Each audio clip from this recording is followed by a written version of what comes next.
Peace and blessings, everyone. Thank you for tuning in for another episode of the Halftime Coach and Adjustment Show. I'm Coach Ed Gladney here along with my brother from another Philly halftime. And today we have a special guest, uh, Unpopular Opinion Sports, but also known in the Twitter sphere as NYG22. So looking forward to this great Uh-oh. show today. But before we jump into all of that, let me check in with my brothers. How you doing, halftime? What's happening today, man? Doing good, doing good.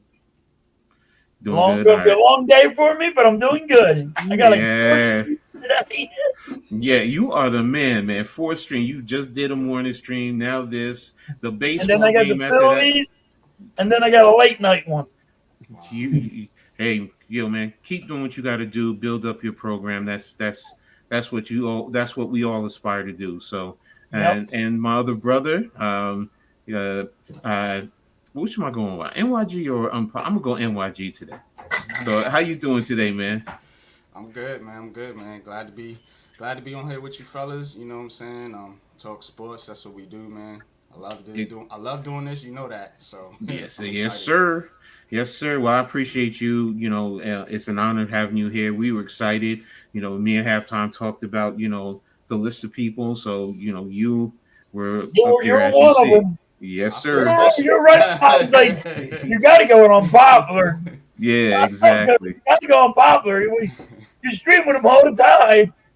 Exactly. So, but before we really get into all the subject matters today, let's step into the chat today. Victor, thanks for being here, man. Truly appreciate you always being here. That's right. Let's do this. Daniel, yo, man, what's up? Alex, Big Blue in the Bronx, man. What's up, man? Thanks for being here. Um, there she is, Mrs. Halftime. Hello, man. Man, that woman is just pure, unadulterated genius. That's how I'm gonna say it, man. She's definitely that, man. So She does it all, man. I just hear her talk to you guys. She puts everything together.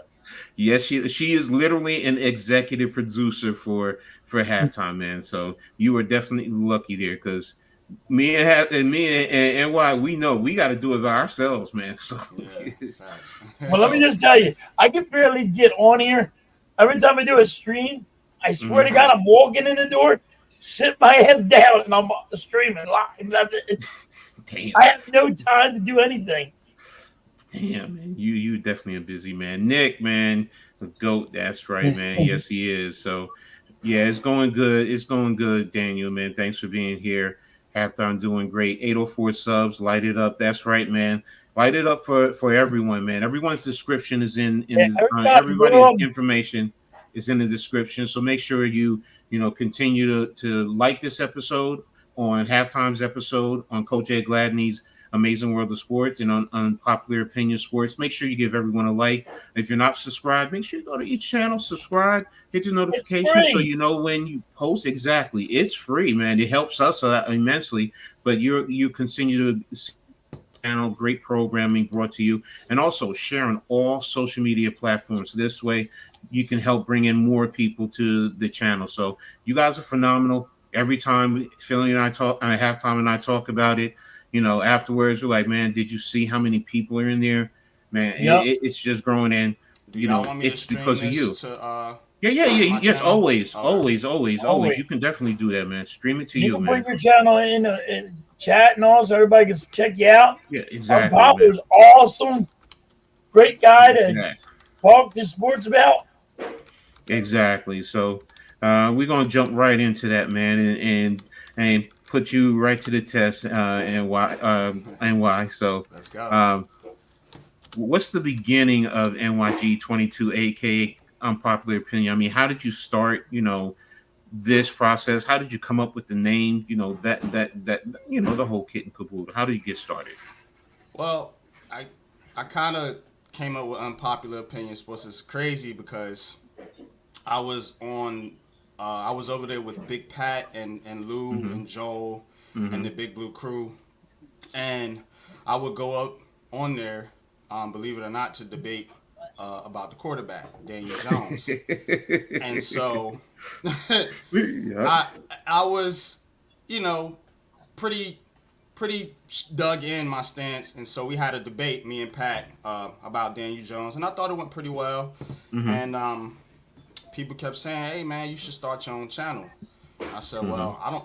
My opinions don't seem too popular over here, so maybe I should be called Unpopular Opinion because every time I came over there, I got the smoke." But as you know now, we're all good friends and everything, so it all Mm-hmm. worked out in the end. So, but yeah, that's kind of how I got started, man. And Coach followed me over there with Jeffy, and we started doing Heart of the City, and it just took off from there.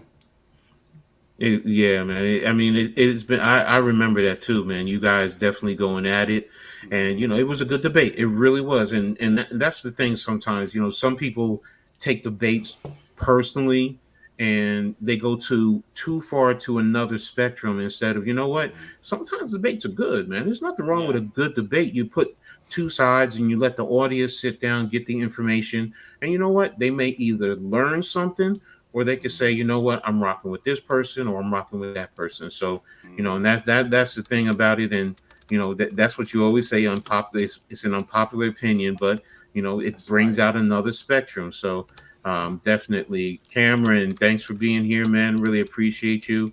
Um, drop drop the link. Okay, definitely. We'll definitely get that to you guys. And this is powerful. Yeah, I, Charles. mean, Thanks for I being here. remember when Jeff freaking actually got me to know Unpopular and you, Coach, and like we had a debate. I forget what game it was, what giant game against Eagles Yeah, was, yeah. but I mean, like you guys are awesome because even though I'm an Eagles fan, you guys were like you were cool. You weren't like, hey, get the hell off my lane, get off my Hmm. channel. You know, it ain't all about Giants. You guys will debate with everybody, and what's awesome. Yeah, exactly. You know, I mean, first and foremost, football draws us all, man, and that's the It beauty of does. football and Hmm. sports too, man. In general, I mean, you pull people from different spectrums of life, man. You know, it doesn't matter if you're a doctor, if you're a garbage, whatever you do in life. You know, it just brings us in and allows us to talk sports. Like Emma says, he loves talking sports. Yeah, we do. We love talking sports. Halftime, you love talking sports. You know, I do. You know, talking sports, coaching up sports. So you know, and that's the thing where, you know, like you said, we're not sitting here trying to, you know, be one narrow minded. That's the word I'm looking for. You know, you got to expand because, you know, let's be real. You never know who's going to be on your teams because you're a fan of the teams. You know, Yep. it's not always the players, and that's the thing. You know, your excuse me, your favorite player may leave your team.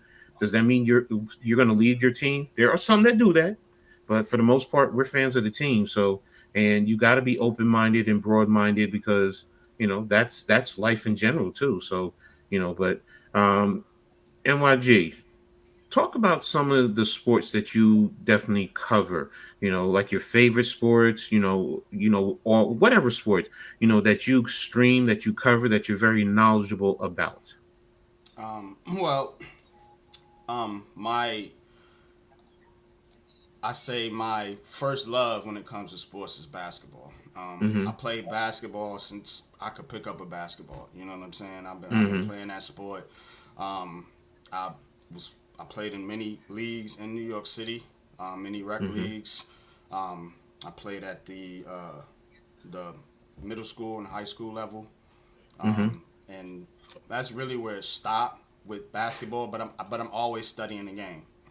You know, I'm Mm-hmm. always studying the game. You see, I got the background in, but that's because I just yesterday was on my own stream, and then another stream talking basketball for like 6 hours. That's my favorite sport. It really is at heart. I can attest to that.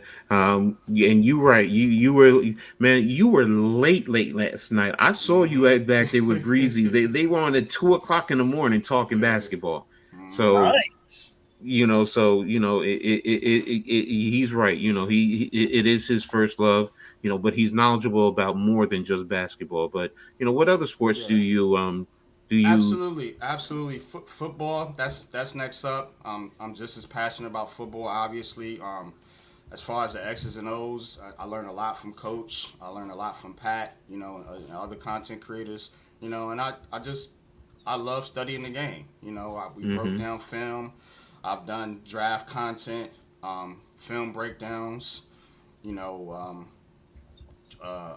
free agent stuff, contract stuff. You know, we just get into the whole kit and caboodles when it comes to football. You know, it's almost like no stone unturned. You know, when you're talking about a football team. So definitely football.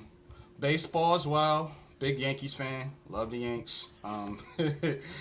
That's the World But Series, baby. Gonna be Phillies and we're Yankees. hey, it's Mm-hmm. possible. Definitely Mm-hmm. possible. But I'm pretty knowledgeable about baseball as well. You know, I'm not too familiar with all the players, but I'm knowledgeable about the game for sure. And hockey is another sport that I watch a lot of. Not as familiar with the X's and O's and the rules per se, but I do watch the game. I do know the game. And again, big Rangers fan. Disappointed it didn't work out this year, but Mm-hmm. again, you know what I mean. But that's really it. Boxing, you know, we watch boxing Yeah. as well, you know, and I'm getting into other sports too. I really am a person that just watches all sports, believe it or not. I know a lot of people might look at me and like, oh, he's probably just a basketball guy. And I really watch all sports, like tennis, golf, like I watch it all. Oh, really? Mm. Tennis and golf. I can't watch golf, but oh no, I I, don't think I can I've, watch tennis or golf. I can play golf. yeah, I yeah. just can't sit there and watch it. It's not a fun sport to watch, but when it does get in the later rounds, it does get a little interesting. So, but yeah, watching it from start to finish is it's more fun to play, like you said, halftime. So you just taught me something. I never knew um, you were interested in golf. So I Mm-hmm. mean, that's deep, man. That's definitely deep, man. I appreciate you for that, man. So my mother was like that though, but what got her into golf was Tiger Woods. So Mm-hmm. back in the Yeah. day, and now she's Yeah, I toned was down a even little bit. watching it with what's his name, Jack Nicholson when he was Mm-hmm. dominating Mm-hmm. back in before Tiger came onto Exactly. the scene. But I'm casual, I mean, don't grill me on it, I'm not. Hmm. but yeah, I do watch some golf too if it's on. Okay. Okay. So, what are your favorite teams that you're a fan of? Oh, you already know Brooklyn Nets. um, Brooklyn Nets, of course, the Yankees, as I mentioned, Mm-hmm. Giants, Mm-hmm. all day with the Mm-hmm. Giants. Um, Mm-hmm. Liberty, I'm not, Mm-hmm. I'm starting to become a fan of. I've been a fan, but I just kind of stopped watching the game a little bit. But I've always rooted for the Liberty. Ever since they started the franchise with Rebecca Lobo back in the day. And who am I missing? Oh, UNC, Tar Heels. Big Tar Mm-hmm. Heel fan. Yeah. So, why are you a fan of all these teams? Um, Most of them just being in New York. Mm-hmm. With Carolina, it's a little different because I just like the players that were coming out of that school, and I Mm-hmm. always like the colors. Like I had the blue and white Carolina dunks. You know what I'm saying? Like Mm-hmm. I love that Carolina blue. I kind of fell in love with the color more than the team, but then I start following the team and I start actually liking the team. You know what I mean? So, Mm-hmm. um, Mm-hmm. with the Giants, it I became a Giants fan really during the second Super Bowl when they beat Buffalo, and the wide right or whatever.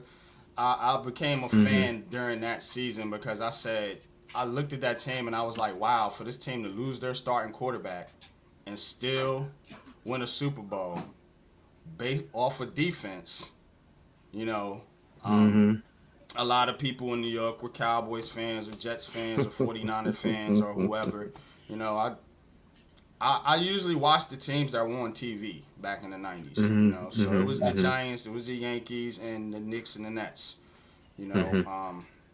But with the Nets, again, I've been a Nets fan probably since back when they had Kenny Anderson and Derek Coleman back in those early Early 90 '90s. days. Yep. Mm-hmm. I start following the team then, and I watch the Knicks. I'm not a Knicks fan, but I'm familiar with the Knicks and the Mets and all the other New York teams. But those are my teams. Those are my favorite teams right there.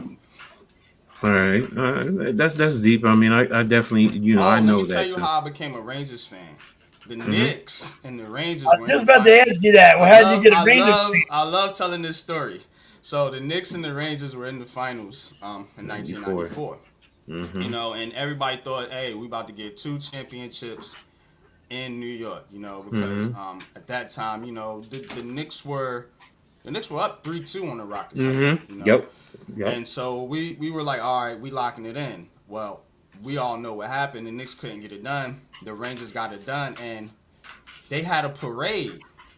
And so me and Mm-hmm. my buddy skipped school to go to the parade. We was just in New York with all those Rangers fans just going crazy in the middle of the city at that parade. It was the first time I went to a parade for a championship team in the city of New York. And I just love the Rangers ever since then with that Mark Messier team, man. That was dope. Okay. You got any questions? Halftime. He answered mine. I was like, wait, Okay. why? How did you become a Rangers fan? Got you. Yeah, Got you. yeah. It was Well. like Rangers or Devils back then. Right. Usually 'Cause that was normally, the if you're two going to watch teams. hockey, it was always everybody jumped to the Devils, not the Rangers. Yeah. So that's Yeah. what my question was. Yeah, they had Martin Martin Brodeur. Brodeur Mm-hmm. and them back in Yeah. the day. Yeah, they were. We were rivals. We were rivals with the Devils. We battled Yes. the Devils. We beat the Devils on the way to that championship, Mm-hmm. I believe. Yes, you Mm-hmm. did. Hmm. So with in terms of content creation, I mean, you do quite a bit, man. You're very good with graphics, creativity with your subject matter, very in depth. One of the things that I know about him is he does his research.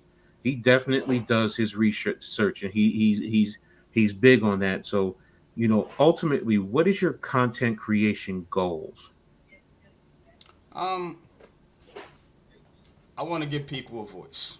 I want to put out content that people can relate to, and they Mm-hmm. feel comfortable talking about.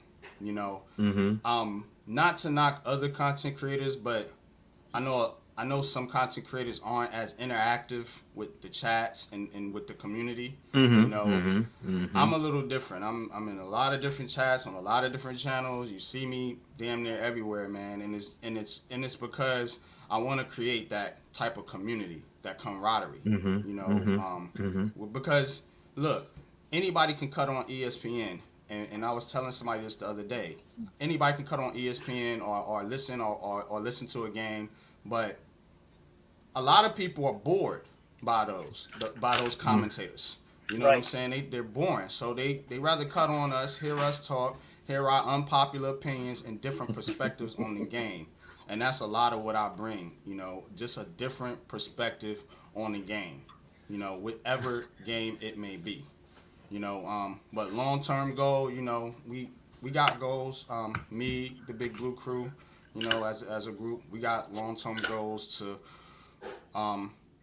create something larger than just our individual platforms. So that's the long term goal.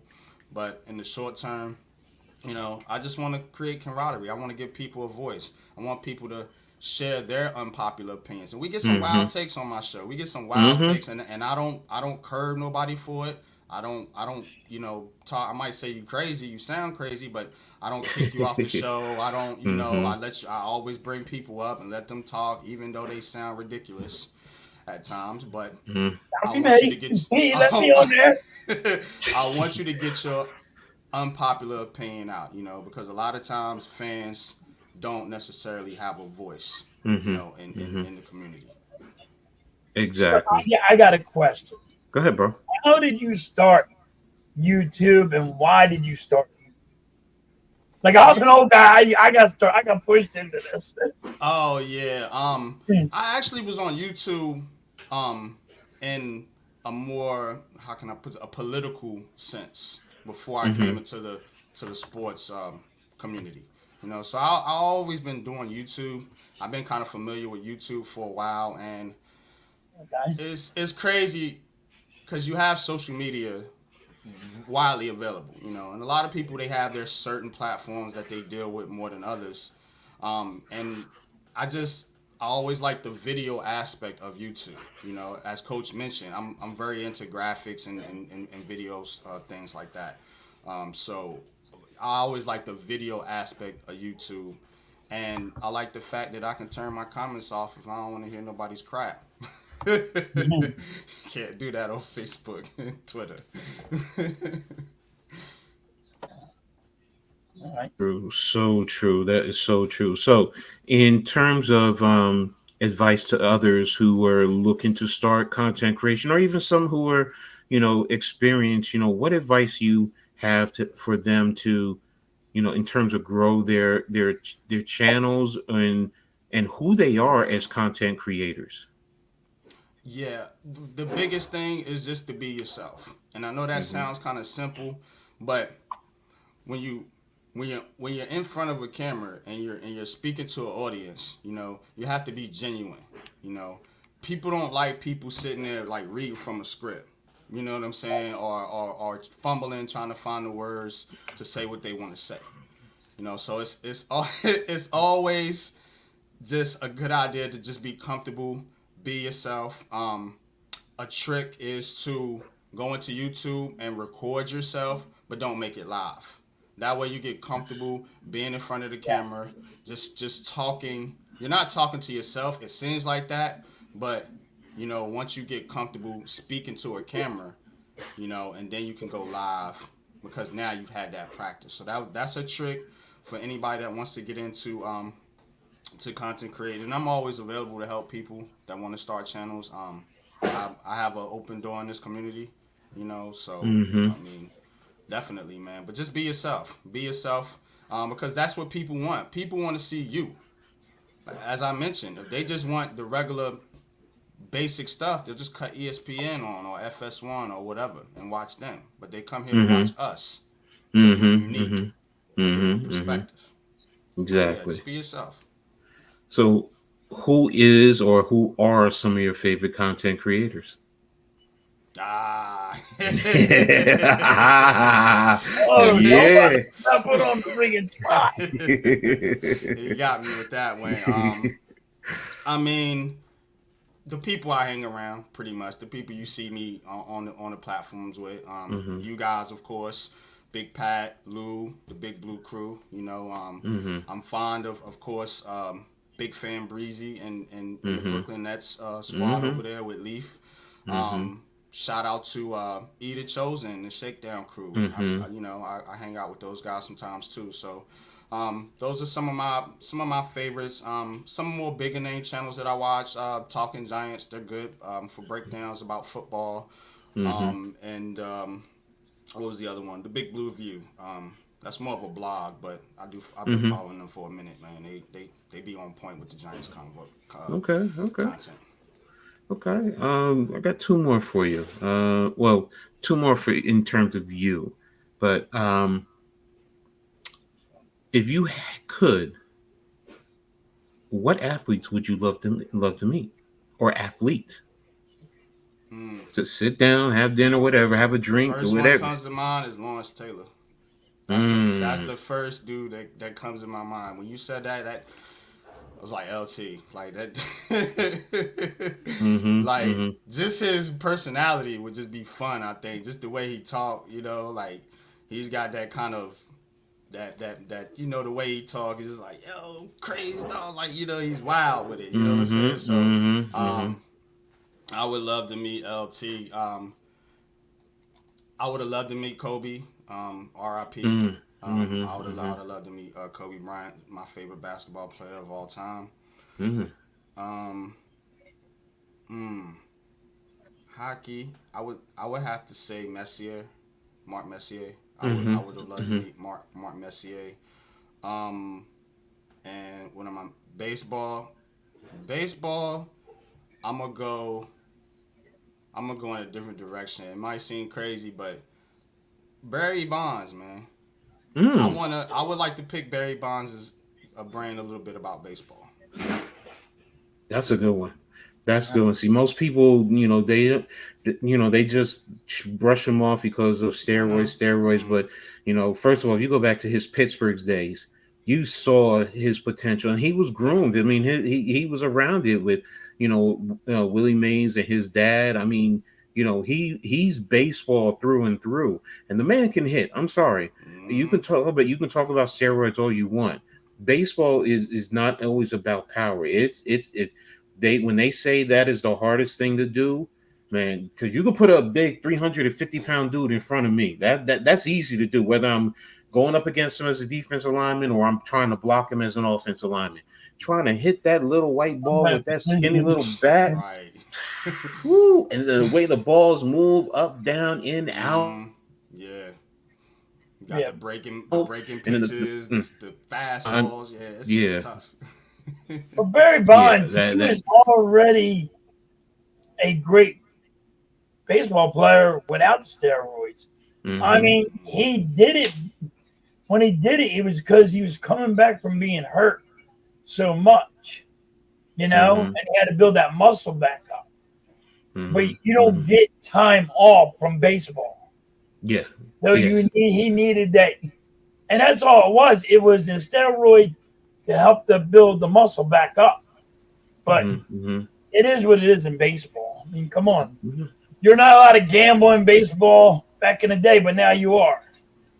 Yeah. How you how And you how you get that? and the That's thing the one about guy allowed to freaking gamble on baseball and get away with it. and When the you thing got Pete about what you Rose, that said with is the his call. HGH is it's a recovery thing. You know what I'm saying? People think Yes. about steroids and they think about like, oh, they're taking steroids and they're just gaining these mass muscles. What it is, it helps you recover from injuries, like Halftime Yes. mentioned. So Faster. it's not steroids per se. It's actually with human growth hormone, and that's something that helps speed up recoveries from injuries. So again, baseball's got a they really got something on their hands with this steroid thing because you're leaving a lot of people out of the Hall of Fame based on speculation, about steroids and whatever, man. A lot of great players on in the Hall of Fame, man. Yep. Baseball is one of those sports that they get in their way a little bit, like it ain't that serious, you know what I'm saying? Yeah, they get out of hand. Yeah, man, but for sure. That's kind of You interesting. muted, coach. You're muted. Sorry. Last one about you before I get to a couple about us from you. What's your favorite dance move? Oh, I don't do too much dancing. I'm like Fat Joe in the club. Just do the Just lean lean back. back. Yeah, man. I am a bad dancer. You know what I'm saying? That is not. Um, music wise, I always been into like songwriting more so Mm. than actually dancing and singing and stuff like that. I'm a little musically challenged in those areas. Got you. I'm honest because Yeah. I don't want nobody to be out. I'm like, yo, can you dance with me? And I'm like, No, No. I'm not.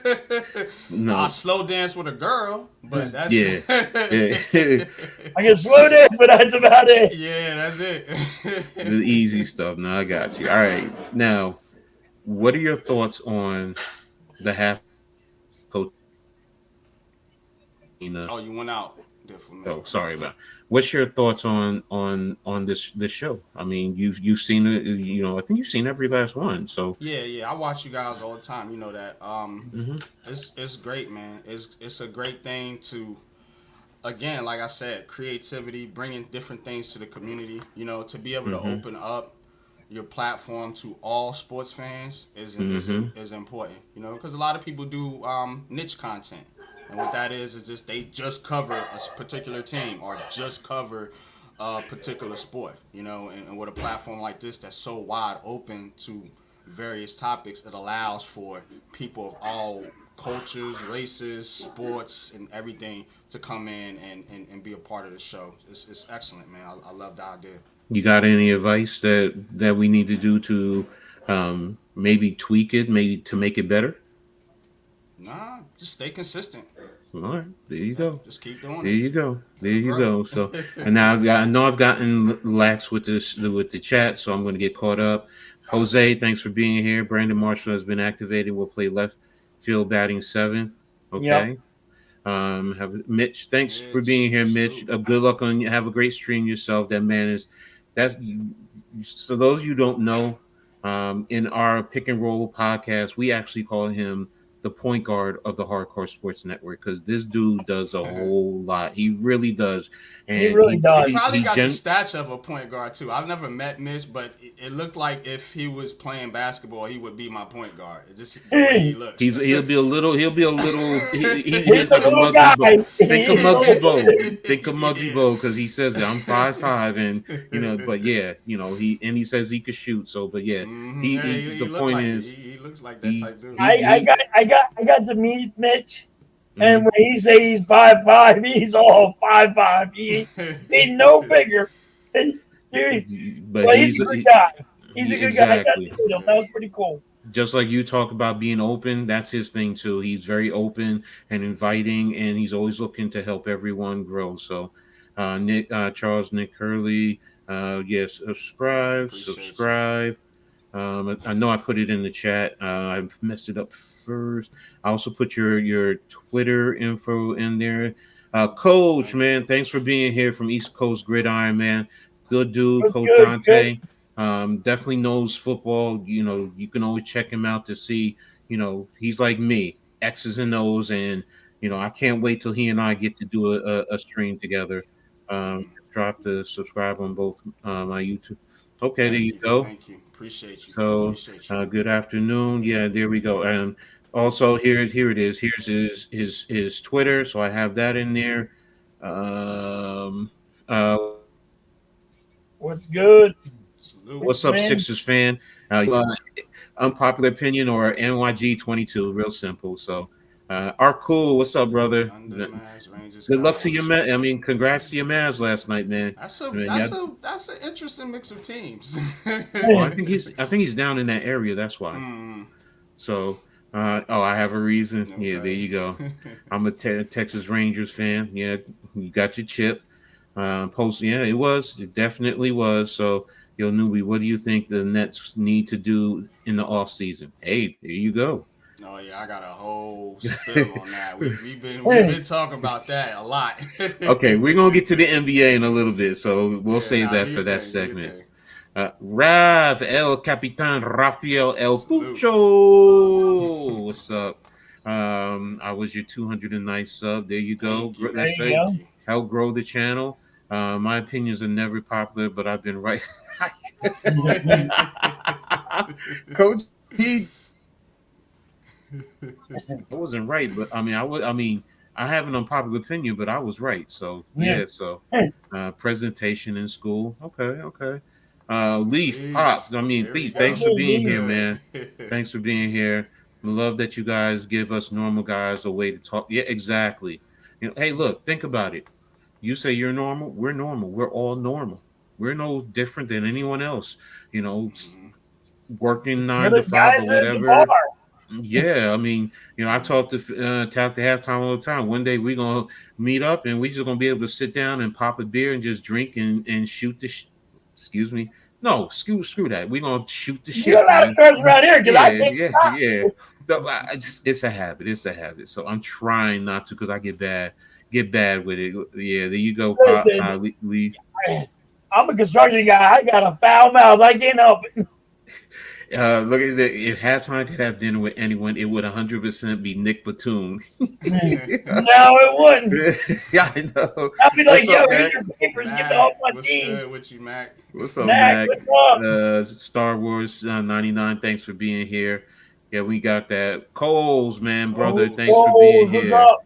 Definitely appreciate you, man. So, baseball was cooked after Yankees blew a 3-0 lead. I know what he's talking about. Yeah, Yankee fans, we know. Yeah, Clippers could do a signing trade for DeMar DeRozan and poor Joe's walks. Okay, didn't know that. Yeah, that's interesting. Did they learn their lesson? So, Coach, I'm on my last vacation. When I get back, I'm going to hit you up. NYG, I'll hit you up too. There you go. Okay. So, halftime be dropping.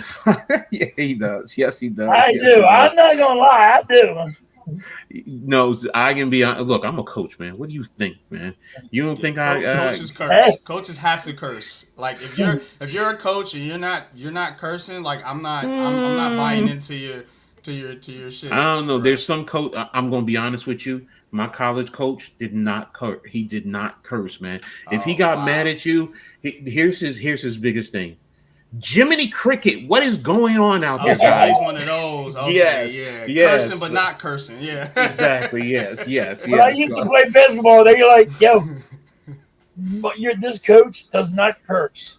He'll be mhm. mad at you, but he won't curse." I said, "By the time he's done, by the time I'm done today, I bet you he will call me every day to bring it home." They're like, "There's no way you don't curse." All right, That give me dude one just second, like guys. Hold on one second. he's just an asshole right there. That kid's an ass.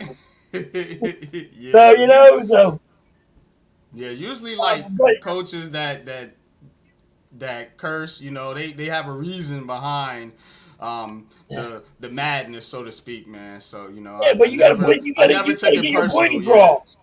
I never took That it curse personal puts the when point across. yeah. It's like, okay, now we getting serious. When coach start cursing, now we getting serious. We need to tighten up. You know what I'm saying? Yup. Like, let's go. Yeah, we always gotta respect the coaches, man. You know what I'm All saying? right, so sorry about that. So, all right, now I'm going to go ahead and we're going to get into a little bit of the MLB.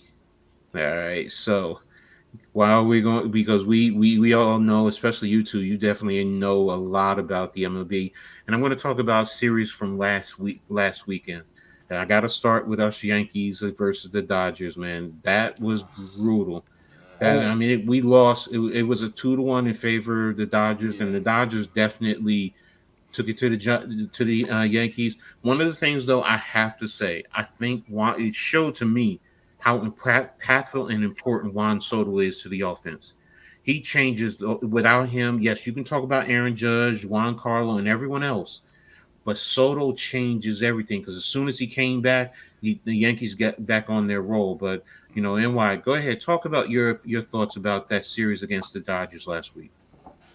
Um, it's tough when you lose to the Dodgers, because not only are they your cross conference one of your cross conference rivals, but they're also a team that you could possibly meet in the World Series. Mm-hmm. Shout out to you, Philly, man. But the Dodgers are the favorites.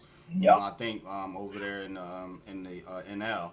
So Oh, that was, to me, that was kind of a test for the Yankees, and they didn't pass it. Mm-hmm. They didn't pass the test that I was looking, because we can beat up on all these middle to back end teams, man. But when you're going against the cream of the crop, which the Dodgers are, you we want to see that same energy from the Yankees. But to your point, I think Soto was hurt, and of course we're missing our best pitcher, our ace Garrett Cole, still not out there. So I give that a little bit of a mulligan or whatever you call it, but still, I was looking for a better performance against the Dodgers. Mm-hmm. One game they just whooped us, and Mm-hmm. I thought it should have been more Saturday. competitive than that. Yeah. Exactly. So I'm with you there too. I mean, it was a disappointment.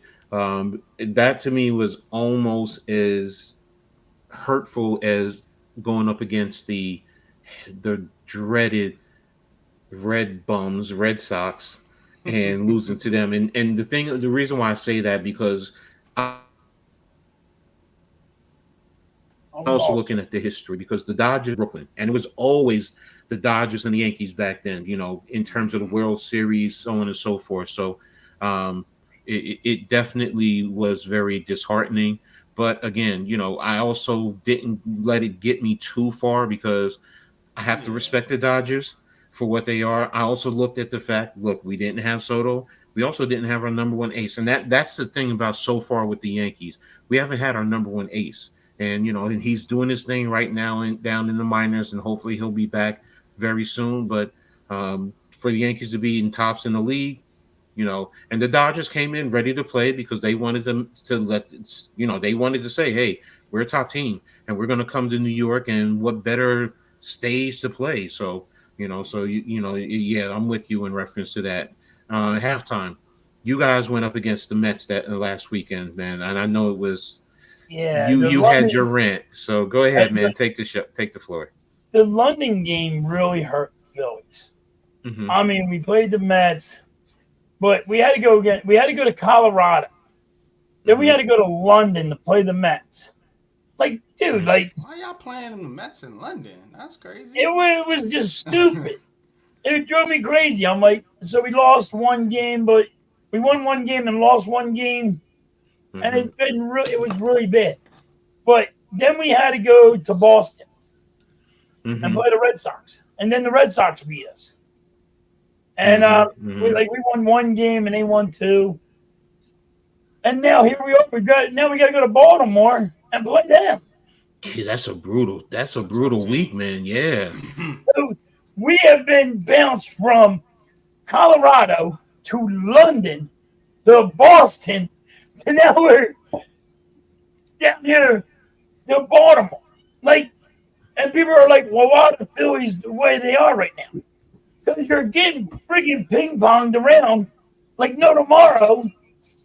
And then our manager, Rob, he has these Mm-hmm. brain farts and puts the wrong pitcher in that you shouldn't be putting in, and they'll give up like a 3-run home run.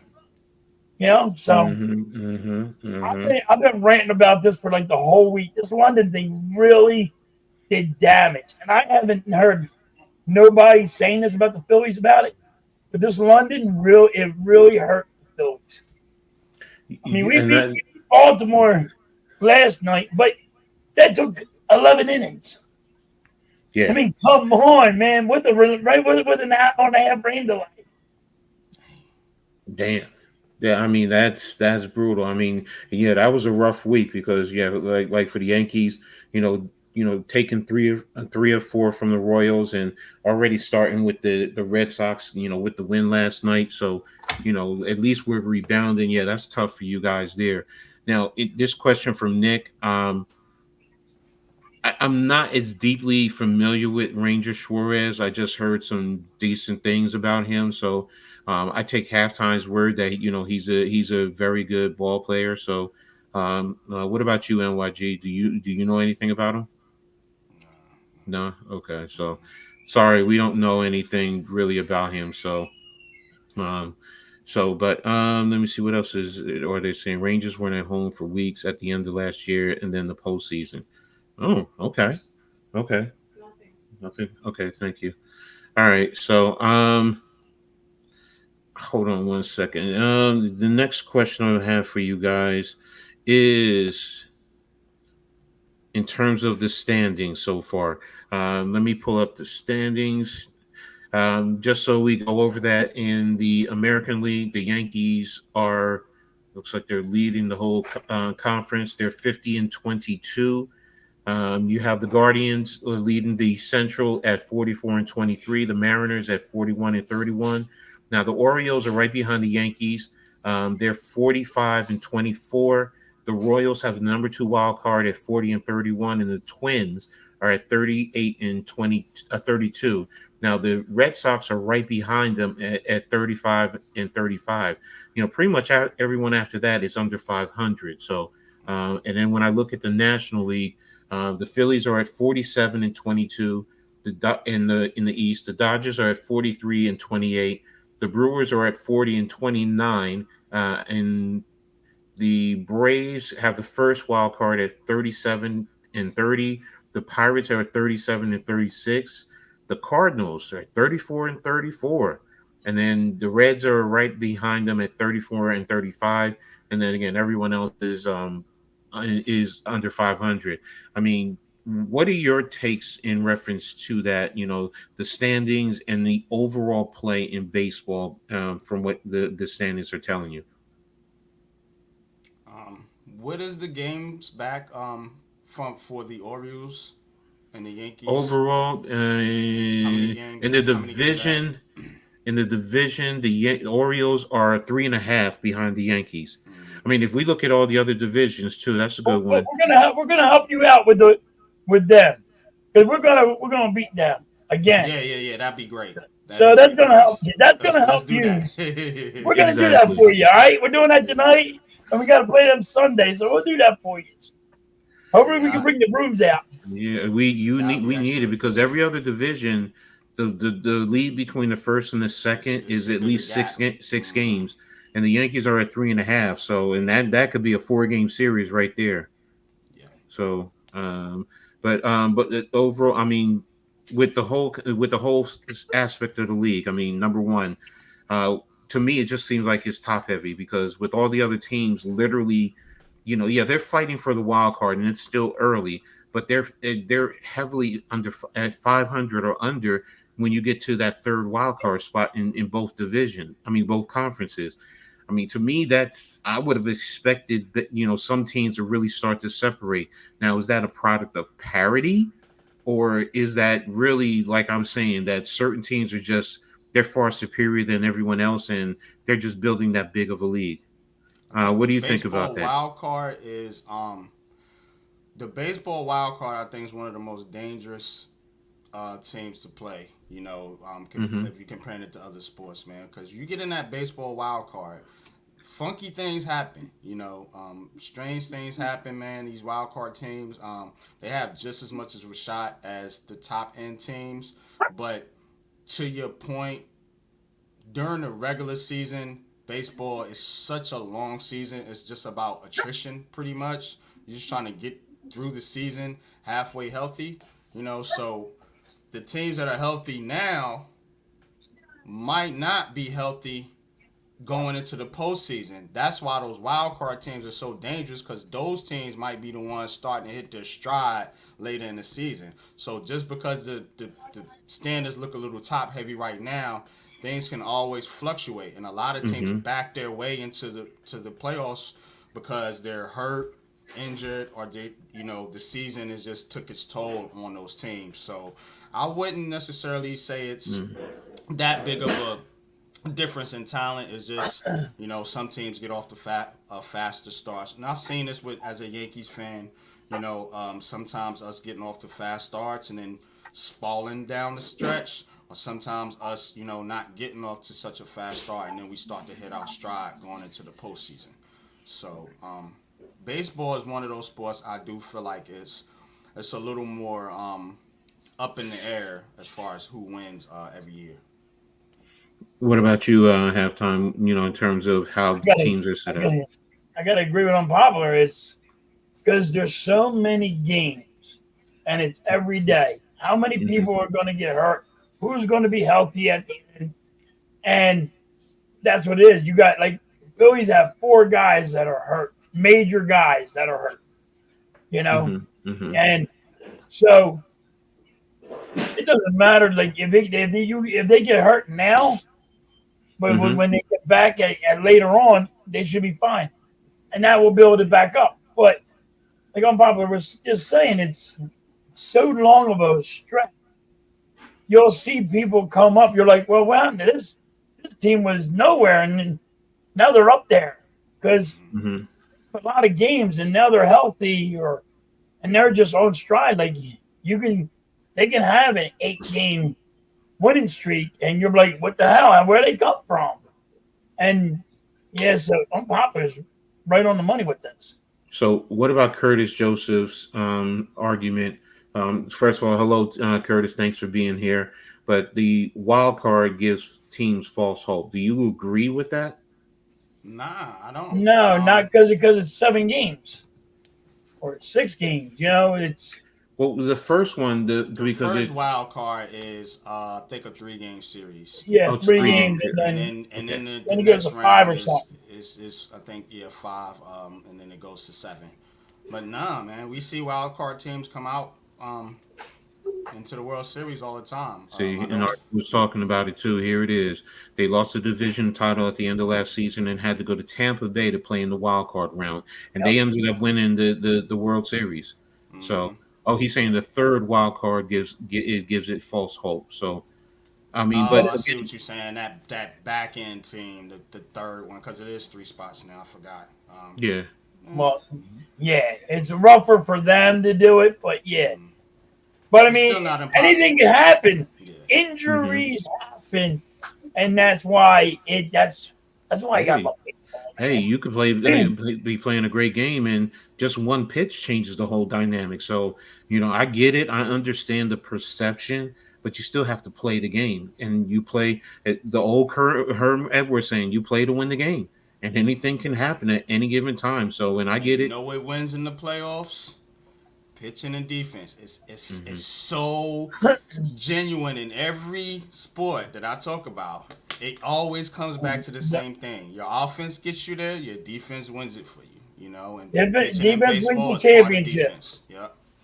It doesn't matter what sport you're in. Defense wins your championships. It's always going to be that way, and it's always got to be that way.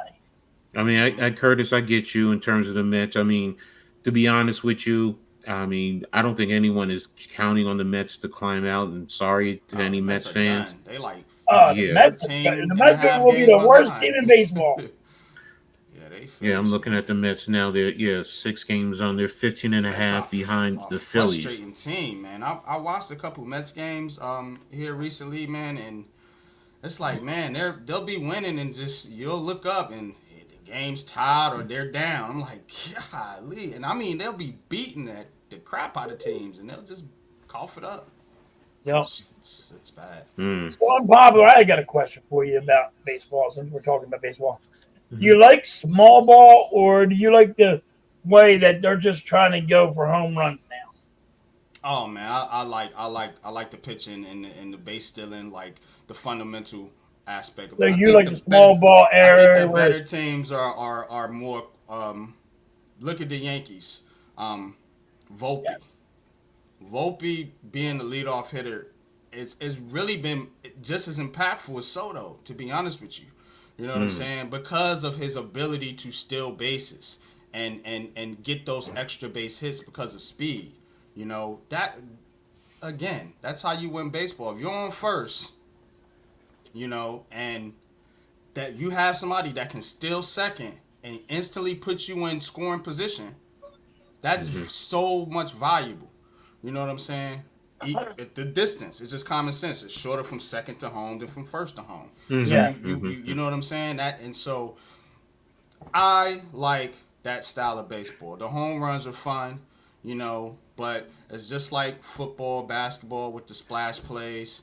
What really wins it at the end is fundamental play, and that's pitching. I'm big on pitching. I've been talking this about the Yankees for so long. Get the pitching staff together. Because I know when you go into a postseason game and you just got a bunch of hitters and you don't have Hmm. nobody that can keep that other team in check, you're gonna be in trouble.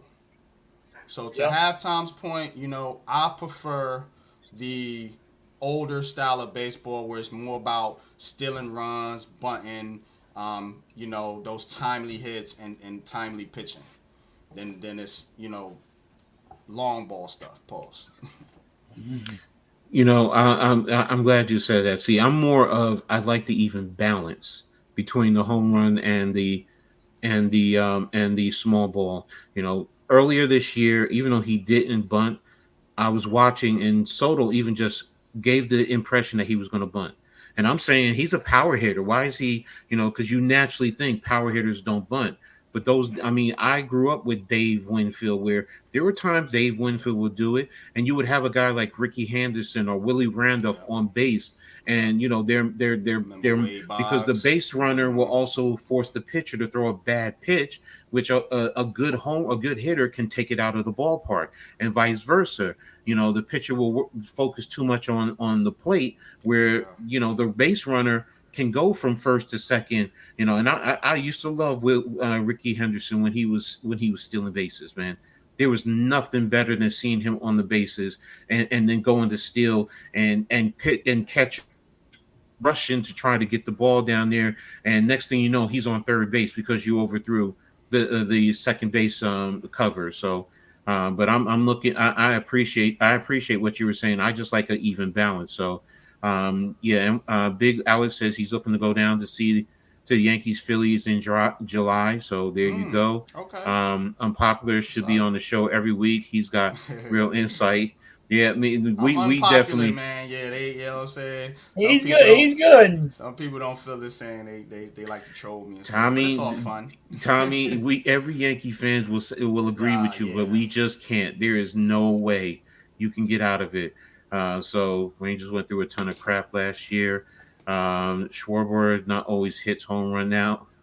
Okay, and Ricky could change again. Yes, he could. Mm-hmm. He could change the game, and that's the thing about the small ball and base runners that nowadays to me it's losing. I understand the pitch clock, and I understand the pitchers can only throw over there what 3 times now. So you're Yeah, literally telling the stealer it takes away the steal to me. It really does, or the threat of the steal, or the pressure of the steal.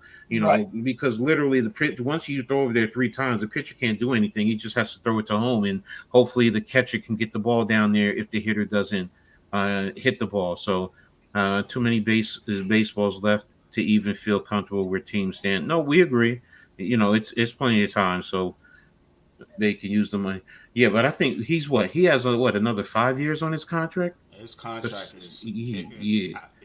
You I don't think even he want has to look at it. another. It's ugly. He still has a big contract. Yeah, it's We Yeah, just nah. can't get rid of him. the Yankees are He's here. stuck with him right now, so there's nothing you can do. I think the So best thing you could do with Stan is just what they did was bring in more hitting, to take yes, pressure off of him. You know what I'm saying? Because you can't have him being one of your main guys and then he's always nope, in and out the lineup. You know what I'm saying? exactly. So All right, so now we're going to go ahead and move on to the next part of the show, and we're going to take a deviation from sports, and we're going to go into what I call generational rivalries and fandom. First of all, shout out to Miss Halftime. She okay. sent this information to me, and I loved it. So and it's a combination of things, but what it is it's a combination of our fandom and rivalries tied together, and it talks about the rivalries and being fans. We're fans, and how does that tie into the sports, because nowadays, growing up, when you had your rivalries, even the players and the managers, they hated their rivalries, they hated their rivals now. Mm. And I get it where a lot of fans are, they don't like it where a lot of the players are friends with each other, but that's because of the circus they grew up in. Basketball, you have AAU. Baseball, you have the lower level, or the youth levels, and in high school. Even in football, you have 7-on-7s now, where kids are going around playing 7-on-7s across the country, and you're meeting kids from other places. And this is also how some colleges develop recruits, because these kids become friends, and now you get his friend, and now his friend is going to want to come to your college, which takes away long term, for me, the rivalry aspects. But that's my start. But do you think fandom and rivalries ultimately are tied together? And that's from a fan's perspective. Don't think about the players. Do you think they're tied together? I'm going to start with you, Halftime. That's actually a good question because you know you like you hate a team so much that Mm-hmm. you actually become like a fan of our team because you hate them so much. You're always watching them, hoping to watch them to see them fail. Like the Dallas Cowboys.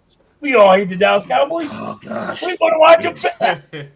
We yes. want to watch them fail. We want to watch the misery of them to fail. Mm-hmm. Like right Mm-hmm. now, they're exploding because they can't get rid. Dak Prescott is killing their team. But here you are, your Giant fans, Eagles fans, Washington fans are watching the misery of the Dallas Cowboys. Got to go sign C.D. Lamb, Michael Parsons. But here is Dak Prescott that wants $300 million to play, and he thinks he deserves it. And we're fans watching them destroy themselves and loving Mhm. it. So it might work both ways, I guess. I'm not a fan of the Dallas Cowboys, but I sure like but watching the but but explode. but that's tied together. That's the whole It's point. tied together. Yes, it So is. I kind of love watching them fail. You know, the New England Mm-hmm. Patriots. I don't like the New England Patriots, but I love watching them fail right now because they cheated for so many years. What about you, NYG? Do you feel that rivalries and fandoms are tied together? In a sense, yeah. Just just from what Philly said, you do watch your rivals a little bit more than you watch other teams. It's just like me, you know. I'm gonna always watch NFC East. You know what I'm saying? Like Mm-hmm. I'm gonna always watch when Washington play. I'm gonna always watch when Philly play. I'm gonna always watch when Dallas play. And the purpose of me watching them is to see them lose. You know what I'm saying? Right? So I am the opposite. You know what I'm saying? Of a fan. But like all things in life, you need two sides. So, fans can't be fans if they don't have nobody to root against. You know what Mm-hmm. I'm saying? So it is tied together. You know what I'm saying? Because what good is, and I be trying to tell Giants fans this too. What good is it to be a Giants fan if you don't share no passion in rooting for the other team? Your Mm-hmm. passion is more in the hate for your own squad. It's inner hate. Mm-hmm. So that to me that's what being a fan is really about, man. You know what I'm saying? The smack talking, the junk Yes. talking, Exactly. and that's why I always preach winning. Because if I'm losing, I'm the butt of the joke. You know what I'm saying? As a Yep. Giants fan, and that's not fun when you out somewhere. When you around friends and family. Your team stinks. Yep. We don't like that. As a fan, some fans don't care. But me, I've always been that type of fan that I want to see my team win regardless. I don't care how you get Mm-hmm. it done. Because if we beat you, now I got the upper hand. Yeah. Now I can talk smack. Exactly, exactly. No, you're right. I mean, me growing up, I mean, for those of you who don't know, I mean, I grew up in a household. My dad's a Steelers fan, and I grew up knowing the Steelers in the '70s until he took me to see the Giants play the Steelers in Jersey. That's when I became a Giants fan. But then Mm. I have a brother after me who's a Cowboys fan. My sister, she's a Washington fan, and my other brother, he's an Eagles fan.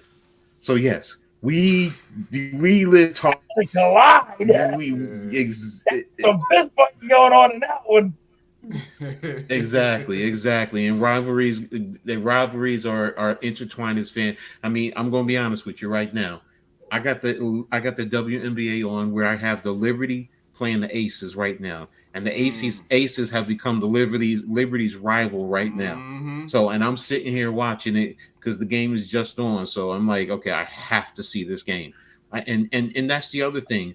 Rivalries make it ties you in a whole lot more. It gives you more than if I'm watching the Giants play, say, the Carolina Panthers. I'm like, yeah, okay, okay. Yeah. I want my team to win, but there's no Ain't no real juice to that intrigue. game. Yeah. Exactly. So yeah. So to So me, yes, give them that look. rivalries. Yeah. Next shift, you already know what it is. Like you just looking like smug Or ass if you're out Cowboy and about fan. in town, and hey, look, you're out about in town, and you see somebody who's wearing the uniform or a hat or a T-shirt of your so now you start talking to them, and you know what, next thing you know, yes, you may end up if you guys really connect, have friends, but now you can go to the bar and you have a good fan rivalry where the it's friendly, it's not disrespectful. So Right. yes, to me it's intertwined. So that's very important. So or that's very impactful. And damn it already. Sorry, let me stay focused here. See what I mean? Mm. So how has sports fandom changed as as a child to adulthood? So I mean, and that's a great question that Mrs. Halftime gave us. So, you Mhm. know, for me, I'm going to be honest. It allowed me to grow, and it allowed me to change, and it allowed me to broaden my perspective. Because just as I said, my dad is a Steelers fan. And in the 70s, I was there watching all four of their Super Bowls in the 70s. I watched the dynasty, and I could have stayed with them. But when he took me to see the Steelers and the Giants play, it allowed me, first and foremost, now I don't have to be a fan of my dad's team. I can be against my dad because, I was roughly Mhm. 12 years old. So, Mhm. but it also allowed me to draw my own fandom instead of staying under my dad's fandom. So, but what about you guys, NYG? What's your thoughts on that? Um, when I was a fan as a kid, you know, you're just rooting for the team more so Mm-hmm. than anything else. Now, as an adult and more specifically as a content creator, I'm more of a student of the game. You know what I'm saying? I'm more. Yes, Shout out to Tommy. Tommy. Tommy, yes. But I'm more of a student of the game. You know, like Mm-hmm. I study the game in more. I watch the game in more of a you know from a technical standpoint. You know, just learning why certain things are happening. Why is my team losing? I know they're losing. I can see the scores, but Mm-hmm. why? Why is this happening? You know what Mm-hmm. I'm saying? And I think that's where it changed for me. You know, when I was a kid, I would just see them lose and be like, just be mad, like team, beep beep beep. But now I'm like, okay, I need to go back and look at what's going on here. Like, you know what I'm saying? What is going, and that's with all my teams. Whatever, whatever with the Yankees, as we've talked about, the Mm-hmm. Yanks and the Giants and every other team. So that's the difference for me right now.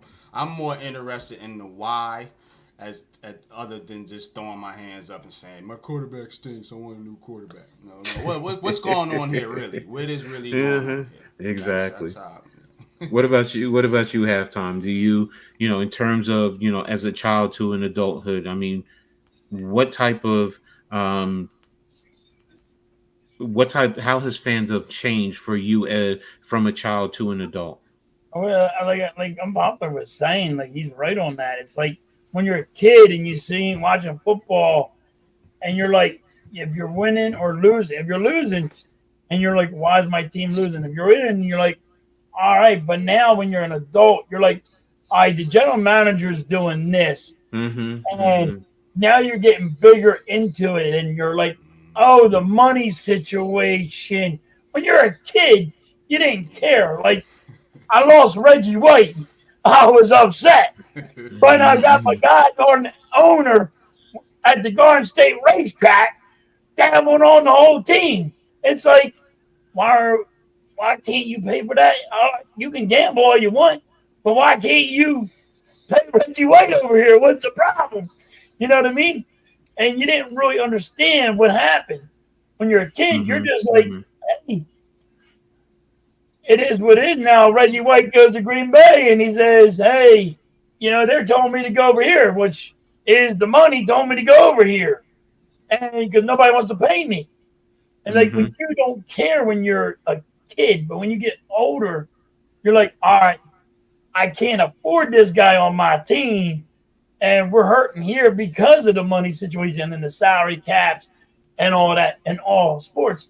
So it's kind of like Unpopular is right. It's kind of like when you get older, you understand more than you did when you were a kid, and understand the plays more and how better that player is than that player. And when you're like, Mm-hmm. well, they said that player is good, but he is friggin' swamp ass. He can't do shit, Mm-hmm. Right. Get him off my damn team, and then you really find out he wasn't that good. But when you're a kid, you're listening to ESPN or you're listening to friggin' Prism back in the day when they're telling you how good these athletes are, and they weren't really that good, you know. Mm-hmm. Mm-hmm. But Great. like Unpopular is right on that one. It's like like when he was saying that, I'm like, yeah, got to go with that one. That one's awesome. That's an awesome take. Yeah, man, As for Next sure. Shift said, first and foremost, Next Shift, you know better than that. This is a no pause zone. Stop No it. Stop balls it. in. As a kid, I'm moldable, but as I grew to adulthood, I became hard with battle scars, losing seasons, injured players, etc. So, yes, you're right. As a kid, some kids are caught into the players. Well, nowadays, back then it was like NYG said, you're just a fan of the team. And now as an adult, you understand more because your mind expands and you get more information and you can make a more informed decision in how you root. So yeah, I definitely appreciate where you guys are coming from in reference to the fandom. Do you think that with fandom it has provided more what's the word? What's the word? It has improved and it has increased traditions and also fan engagement. That's what I was looking for. The fan engagement in terms of how fans are involved with the sport. I do think so, and here's why. Think about it. PFF. All these sites that people go on to, like you were talking about the Y. Everyone goes to the different sites to get information, and I do think it's increased because we didn't have this when I was a fan. It was just TV, radio, the paper. That was it. The Maybe a newspaper. magazine. That's it. Now you have all these sites, social media interaction. The world. It gives you more. I mean, you could also be on the other side of the world and stay in tune with your fans. With your team as a fan. So, to me, the engagement is there. The traditions, though, that I think is lessened across the board because, like I said, there are families that stay, within it, but kids when they grow up. They make their own decisions. You have all these circuits where, guys are friendly with each other. So it's not about the team, it's about the players more, which is, I'm going to be honest, which is why you have a lot of kids or young adults who are LeBron James fans. They travel with him from Cleveland to Miami, back to Cleveland to LA. It's not about the team anymore. So the traditions in that regard, for me, it has lessened. It's not gone, but it has lessened. So, what are your guys' thoughts about that? Yeah, I agree. It Speaking it's of the the devil, LeBron James is at the Liberty game. of course. So I'm Um, sorry. no, you're right. The engagement is there. Like I made a, you know, I seen a comment where it's there aren't fans no more. There's general managers, capologists, Mm-hmm. coaches. Everybody has all 22 film. Mm-hmm. Everybody has access to all these different things. Where a lot of times you're getting too much into um, Good point. the that side of it instead of just watching back and saying, "Hey, let me just root for my team." You know what I'm saying? And sometimes that tiptoes the line a little bit, man. But as far as the tradition is concerned, you're right, man. It's not there no more with a lot of Mm. these younger people, man. It's just not there. They're more about the Yeah. player. They're more about who they can trade for. Who's popular. You know what I'm saying out there. So that's kind of the way it is. It's not old tradition where we Mm. just all get together and then Giants fans on one side and Eagle fans on the other side. We all talking junk. It's a little more. It's not as intense. I feel like as far as fans concerned, where Mm. it's just from a passionate standpoint. These fans are more um, technical as far as worrying about the cap and worrying about this and worrying about that. They want to run the football team instead of Right. being a fan of the team. So Mhm, I mhm. try to have a balance when it comes to that. Because we do put out content, but at the end of the day, I just want my team to win. I'm just a fan. You know what I'm saying? Just a fan at the end of it, man. But a Mhm, lot of these mhm. fans get mad because the general manager don't make a certain move or the coach don't put in a certain player, man. And that's being more trying to run the team than being a fan. So in that sense, I think it's a little less traditional. To your point. Halftime. Anything you want to add? Nah, you guys hit it right on the money. I mean, you guys are you're right. Like they're trying now. These fans are not trying to be fans. They're trying to be GMs, and they're trying to. I'm smarter than the goddamn coach, or I'm smarter than the GM. You should hire me to bring and run your team. You know what I mean? Like Right. these fans now are like, I'm smarter. I, I can build a better team. And then if you actually sat one of them people down and they look at how what you got to do with the salary cap, they'll be like, oh, I can't do that. You know what I mean? So it's a different thing. Now, Iman. It ain't like back in the Shout out day to Iman. when Shout we out didn't to have Boss. a computer. You know what I mean? Ever since this internet came, it's like boom, boom, boom, boom. It's like the yellow pages. Your fingers did the walking. Now here it is on the computer. Your fingers are doing the walking. You find whatever you want and do whatever you want on it. And it's very easy to get all the stats you want. And so now that they think they're GMs anymore. They're not fans no more. They're GMs or owners. Now, So see, you put right on the money with that. you guys made a great point talking about the computer and social media. Effects has sports had with social media. I mean, to me, it's been a big thing. Yes, it's grown. It's given fans more information, so on and so forth. But as a Giants fan, the NYG knows exactly what I'm talking about.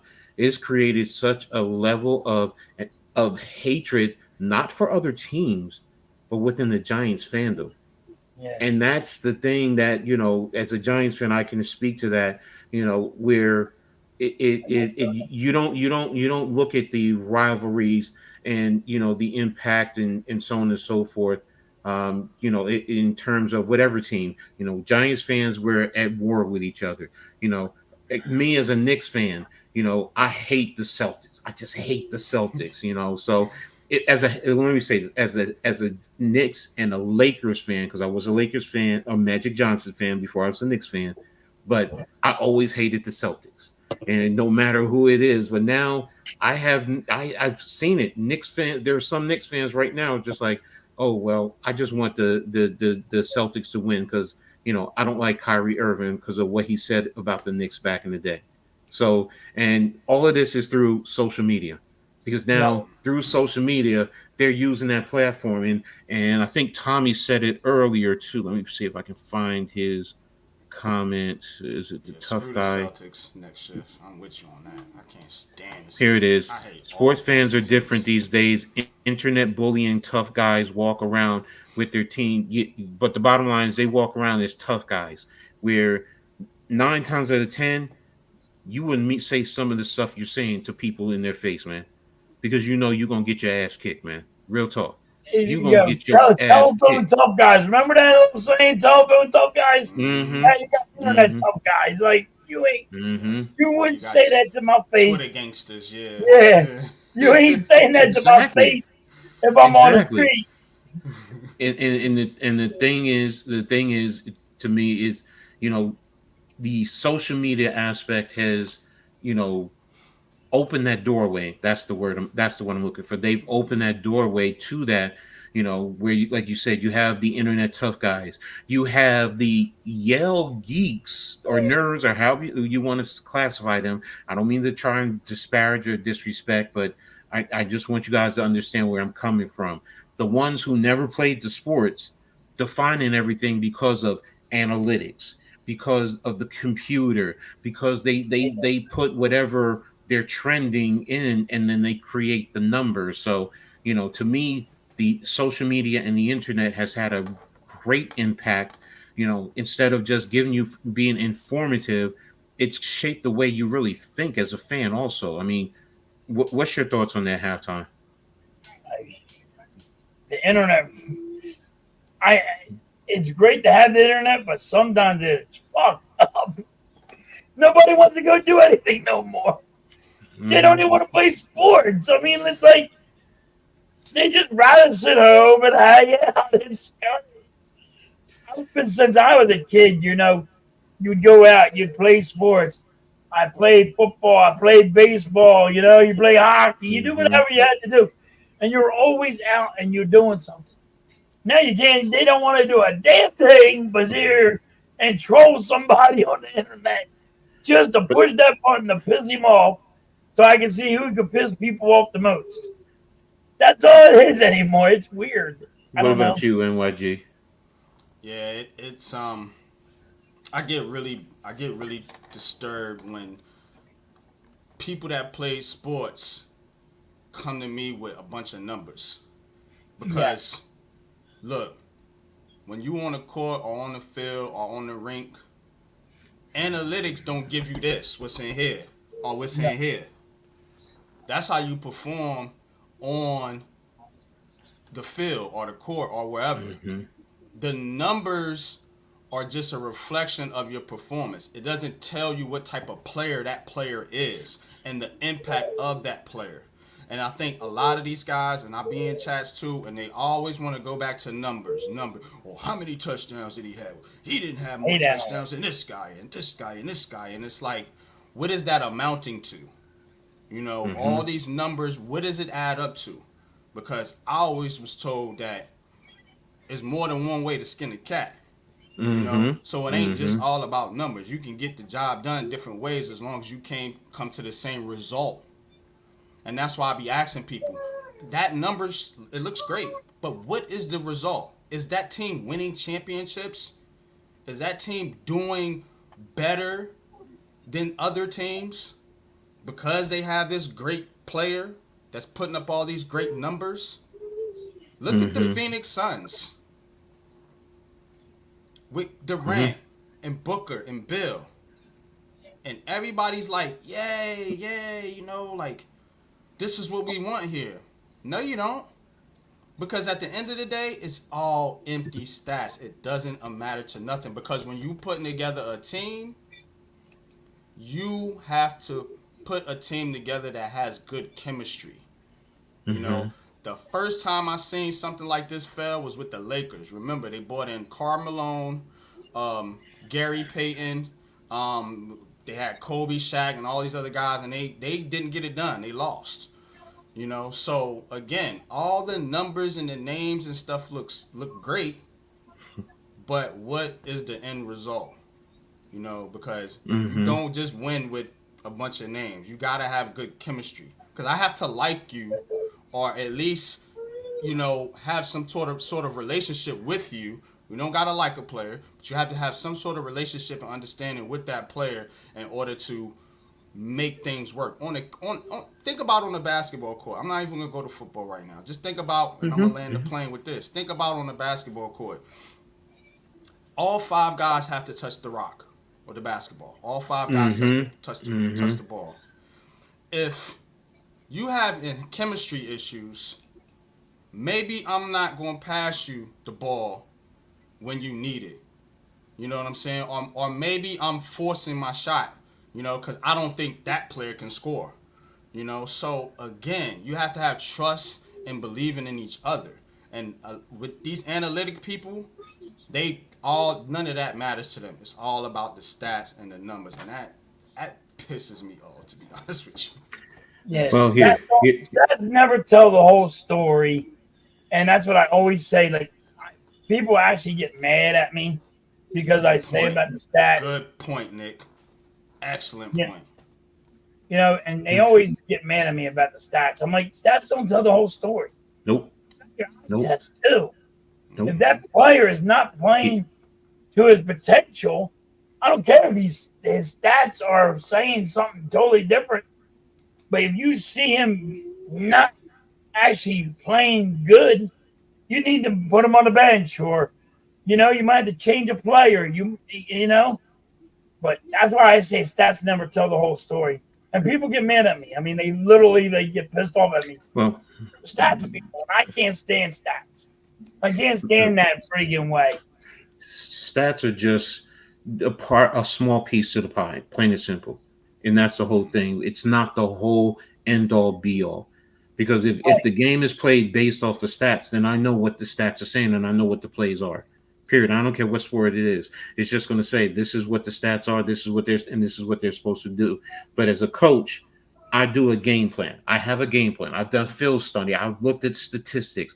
This player does this. Yes, this team will run off tackle, this time out of this formation. When they're in this formation, if they're in 3-by-1, and it's to the left and they're on the left hash mark, they're gonna have a tendency in this concept. They'll either run a smash mount with 3-2 or 2-1. But it's there. Yes, I have it. I have the information. Now, if they're in this defense, this is what the quarterback should do. But now, during the course of the game, you're seeing what's happening. Okay, your game plan, and there's been plenty of times I will bring players on here who'll tell you, I've had my game plan like in my hand, and I just go like this. Let's toss it aside and let's free ball it. And that takes away the statistics, because guess what? The other team they do their scouting, they prepare. So, and they know the numbers. So yes, they come up with a game plan. So if I can figure out what the other team is doing, they're going to try and figure out what I'm doing. And that's the one thing as a coach that if they figure out what I'm doing, I'm changing real quick. If I know what I'm doing, I'm changing. So yes, in today's technology, the numbers, social media, the computer aspect, all of that has taken away from the sports. And as it was Nick said earlier, it also has created some players who are soft, because they don't want to, whatever the numbers say, or that's all they care about, their numbers. Because yes, I get it. In pro sports, it's about your money. Let's be real. It's about their money, and they need their stats for their money. But in the same token, what about the team? Sometimes you have to sacrifice for the team. Are you really trying to win a championship? Because players like that, if you're only about your numbers and your stats, then I'm not the coach that you want to play for. Because I'm going to tell you, there's going to be looking at the guy, coach. You're looking at the guy and going, am I willing to lose $1 million? Am I willing to lose $500,000-$600,000 because my stats are not there? You know what I mean? And that's the crazy thing about it, because that's how they look at it. It's a business. Exactly. It is a business, but you still have to be there for your teammates, and you still have to sacrifice for the team. And sometimes you cannot just say, because of computers, social media, all of this interaction, that's the way sports should be played. No, it's more than that. It's about what's happening in the end, on the court, on the field, on the ice, on the diamond, period. And that's what they're still going that way. It's unreal how it went so far left. At one point, man, before you move on, Coach, I'm thinking about back to what Joe Shane said. You want to learn the player when you're building a team, because and to Nick's point, you want to know if that player has that mentality to be great, to be good, and you don't get that by looking at a number. You can't understand that by looking at a number. I'm looking at your stats, but I don't know what type of dude you are. Like you could be like, man, like a scary type dude, like he mentioned Ben Simmons. That was one of the things about Ben Simmons. Has all the talent in the world. He ain't got it in here. You know what I'm saying? Like, and you need that. And everybody's talking about, I'm talking to Nets fan, we need dogs. I talk to Giants fan, we need dogs. What can you find a dog based off a stat sheet? No. There you go. No. I've had plenty of guys that like that, but yeah. So what we're going to do is we're going to move on a little bit, and in terms of an historical impact of sports rivalries, whether nationally, regionally, or locally. But right now, we're going to focus on New York and Philly. What effect has the New York-Philly rivalry had on whatever sports, basketball, football? Do you feel it's there, or it was there years ago, but has it grown? Do you guys feel it's grown, or do you feel it's lessened to a certain degree? I'm going to start with you, Halftime. Well, in football, it went down. We used to have a rivalry, but it's more hatred now to the Dallas Cowboys. And nothing but the Giants are not really been they're going through a lot with your quarterback and your offensive line, and you guys are still trying to build your team back up. I mean, you guys won two Hmm. Super Bowls, so you're just still trying to build your team back up. So there's no rivalry when you guys are just trying to find yourself. And so, but like Washington, trying to find themselves, they're not really there yet. So it's not no really big rivalry because it's been these two teams are building themselves back up Hmm. from, Hmm. you know, and I think that takes some of the rivalry away a little bit when teams fall down so bad and they're trying to fix themselves. It could be because your general manager screws them up or something, and that's what one of the things are. But like, I think the rivalry went down with the Giants, and Hmm. everybody's just focused on the Dallas Cowboys because of all the hate. But with the Knicks and all, there's always going to be. I think Sixers fan and the Knicks. I think there's always going to be some kind of rivalry there, but it Hmm. happens the same way. You know, if your team falls down so much, then you're there's no rivalry because well, we'll wait until you build yourself back up. You guys are fixing yourself. So Well, ultimately, then, if you're saying that it's based on winning, then there is no rivalry because that's the thing. If you're a rival, it doesn't matter. When I played in college, okay, I went to King in New Jersey. Our rival, quote unquote, was Montclair State, and it didn't matter if we were 0 and we hadn't won a game, and it didn't matter if they had won all the games. The intensity of the game was always there.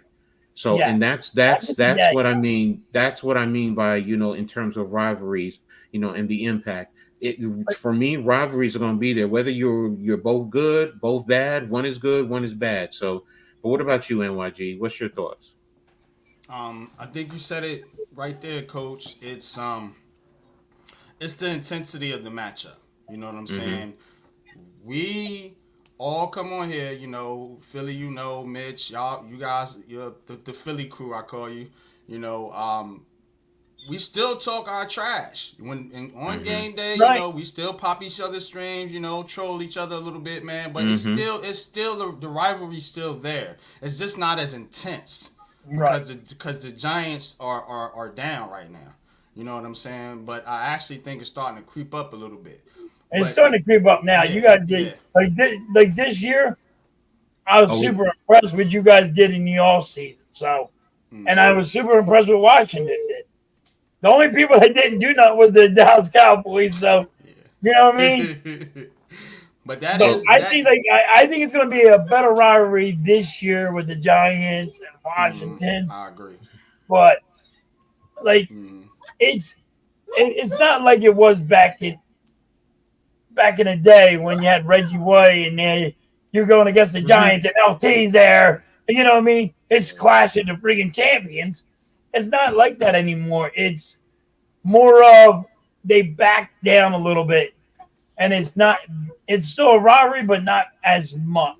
Well, the games haven't been as competitive, and I think that's where you lose a little luster Yeah, with, because it's with the win. rivalries because when you think about a rivalry, you think about this super competitive game where it comes down to the last minute and or Yes, some fluky crazy stuff happens and it's like a epic moment in history, man. You thinking about a rivalry from that sense, but as far as the teams just not liking each other and just being traditional rivals, it's still there. But like Coach said, fandom has changed too. yes, Mm-hmm. So there's not a lot of passion. It's all more, hey, who's trading who? They're yeah, talking about the Barkley contract, and it's all about these players, and it's the passion is not as intense as it was back in the day. But yeah, the New York Philly rivalry is always going to be there, Mm-hmm. and with the Knicks and with the Nets and Sixers too, because there's a little bit of shit going on there too with the with the Simmons and the yep, Harden Mm-hmm. swapping and things like that. So, but yeah, the rivalries aren't as intense. So I agree with what you're saying halftime, but I also agree with Coach saying I think it's still there. You know what I mean? Okay. Now, in terms of, oops, slow it down. You personally, and what are your personal experiences in terms of rivalries? What effect has it had on you? Has it taken away from your fandom? Has it intensified, or is it still the same? Oh, Go with you, yeah. NYG. I'm always I'm always gonna hate Dallas. I'm always gonna hate Philly, and I'm always just not gonna care about Washington because we beat them 107 times, so they're irrelevant to me. Um, and that's where I'm at. I'm always gonna talk trash. You know, that's just who I am as a sports fan. Mm-hmm. Mm-hmm. I don't. The only thing that's really changed to me um, is the hatred within the fan base for their own team, and I think a lot of Mm-hmm. that starts with social media, and that's annoying. You know what I'm saying? More than anything, it's weird and it's annoying, but it Mm-hmm. don't change who I am as a fan. You know, but I can see how being a fan is being looked at differently now because you have some of this. But to me, if I see a Cowboys fan in a bar, and if you know me, I'm always gonna wear a some type of hat. I'm a big hat guy. I'm always gonna Mm-hmm. wear a hat of a Knicks, I mean the Nets, or the Rangers, or the Yankees, or the Giants. And so I'm already identifying myself as that fan of that team. So I'm always gonna be recognized. But when I go in and I see Cowboys jerseys in the bar, I will go and talk shit to those dudes.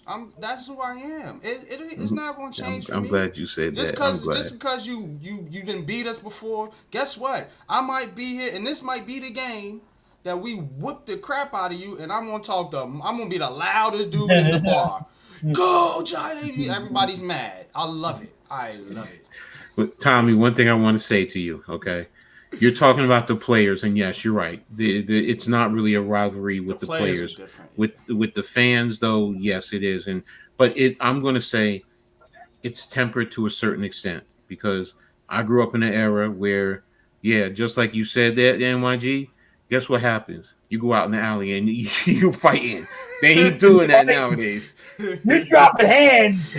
Yeah, yeah. You're not doing that It's nowadays. different anymore. Yeah, it's different. So for me, yes, it has tempered down a little bit because of that.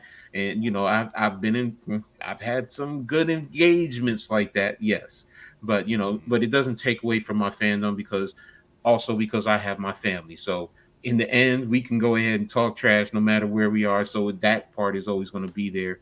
But in terms of the general public, yeah, it's definitely tempered down for me. So but we're going to go ahead and close this down. And right now, we're going to go ahead and jump into, because of what's happening right now in terms of the playoffs, we're going to talk a little bit about the Playoffs.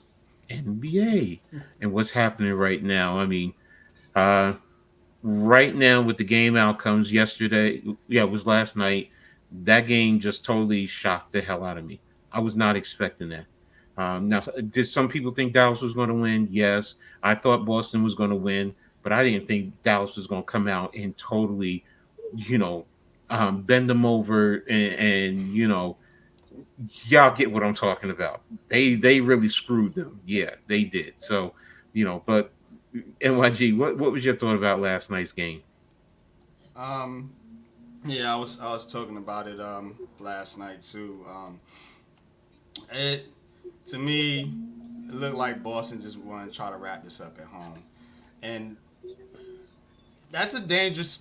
You playing a dangerous game there. Mm-hmm. You know what I'm saying? Mm-hmm. Like I do not agree with that philosophy, but it looked like they kind of packed it in last night, and said, hey, we want to win this thing on our home court. Um, and I ultimately think they'll probably still get it done, but last night was one of those things to where if you let that Dallas team start feeling itself and start getting momentum, you don't know what can happen in a series like that. And if they somehow steal Game 5, this thing gonna get sticky. I'm telling you, it's gonna get real sticky for the Celtics.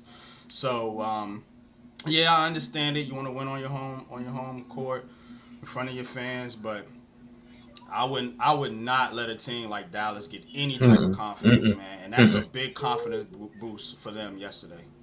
That to me, based on what you're just saying, that's where first and foremost, that's coaching. Your coach really didn't get these guys up and get them prepared and ready because there's nothing better, especially when you sweep a team, but you sweep them on their home court, on their Mm-hmm. court. There is nothing better than that. You know, you win the championship, you celebrate on their court. Your fans are still going to love you. They're going to be there when you come home. It's just going to, they're not there immediately. But there's nothing better than winning a championship on the other team's field, court, diamond, ice, whatever. There's nothing better. You know, when you get that ring and you look at it years later, oh yeah, we took care of business. We took care of them for nothing. So, and what? But what about you, halftime? What is your thoughts about that? I didn't get to watch the game last night because Phillies played so late. But Mm-hmm. everybody in the chat was telling me how bad the Mavericks were just dominating. They said Dallas was dominating the whole game, and that you know the Celtics over again. They just started taking people off their freaking court and just putting everybody. They just threw in the towel, and you can't do that. You should never do that. You should have just played out there to win. Mm-hmm. If you're waiting to bring it back home, that's a dangerous game. Like you're playing, Mm-hmm. that's you don't want them to come back from this. You want to just keep your foot on their neck and end it as fast as possible. I don't like. Mm-hmm. It doesn't matter what sport it is. You don't sit there and play that game. That is Exactly. not how you do it. You're playing with fire. They will come back. Now that they won, that they can freaking have this fuel. All right, look, we're back up. Let's go for another win. Then here we are. Go for another win. And then you're like, wait, no, now you're in quicksand because Exactly. you're freaking just head over heels thinking you're gonna go do it in your home, and now you lost in your home. So you're playing on fire. Don't do that. Doesn't matter what sport it is. It just don't do that. That's bad. I didn't get to watch it, but I heard how bad it was. Well, let me ask you this before we get ready to start to wrap this up because I know you got to get to your stream, Philly, for the baseball game. Um, do you think that this takes away from the Celtics' dominance in the playoffs that they've had up until this game? Because literally they had two losses. That was their third one.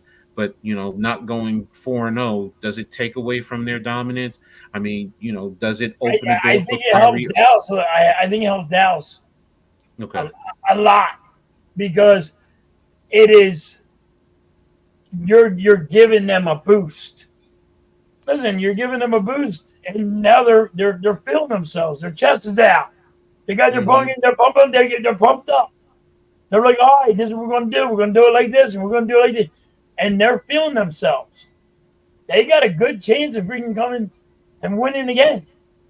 And then during Celtics are gonna be finding out real fast, quicksand. And they're gonna be like, oh my lord, it's up to my neck. Here's game 7 already.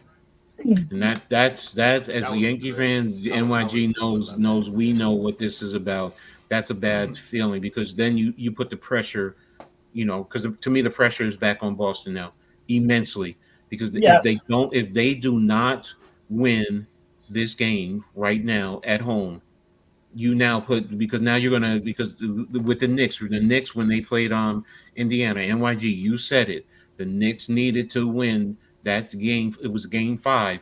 You Game did not 5, need yeah. to allow it to go to game 6 because then it goes to game 7 and look what happened. Look what happened there. with the Knicks and Indiana. And same thing here to me with Boston. They need to win this game. No ifs, ands, or buts, because then are they going to be able to handle the pressure? Because that's the thing with Jason Tatum. That he hasn't closed it. He hasn't closed things. So, but let me see what Hardaway, a decent game. Yes, Hardaway Jr. This is a gentleman's sweep. Hey, that's what you have. That's what you can hope for. Yeah, I would hope so, and I'm going to believe that. But in the end, I will never know. So, um, talk about why you feel if the Knicks were healthy, they would have won the chip. Uh, the, the reason why I thought the Knicks were actually going to win is because they go for offensive rebound and defensive rebounds. Rebounds win you the championships. You Hmm. know, if they didn't get hurt, then they would have been nobody would beat them. The way that True, coach. they played with the heart and they played smart. Offensive rebounds, defensive rebounds. You see everybody on Hmm. offense shoot the ball and they all scatter. Like, Hmm. no, the Knicks sit right underneath the basket. They swarm to the ball as fast as Hmm. possible. That's why I thought the Knicks were going to win. Do And I you? did think the way that I thought the Knicks were going to win his chip. If they didn't go through all the injuries, they would have won.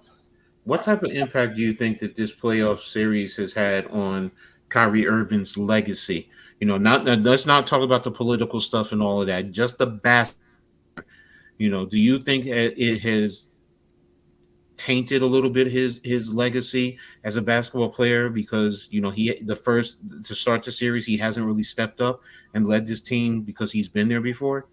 Or do you just think that Boston just really had his number?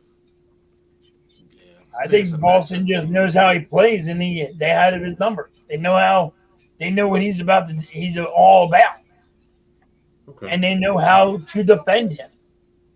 So they took him out of the game. Okay. Okay. Yeah, I don't Okay. think it hurts his legacy as much as what it does for Luka Doncic. Because remember, Kyrie's already a champion. You don't really have that much to prove on the basketball court. Luka does though. So I think it hurts Luka more than Kyrie. Just because Luka he's looking for that first one. You know what I'm saying? He's looking for that first one, and Mm. he's arguably a top five player in the league right now. If not a top three player. So you to cement your legacy, you need to get that chip. You gotta get that ring. So, and you don't know, it's gonna be very hard to get back to a finals. In a loaded Western Conference. So I Hmm. think Hmm.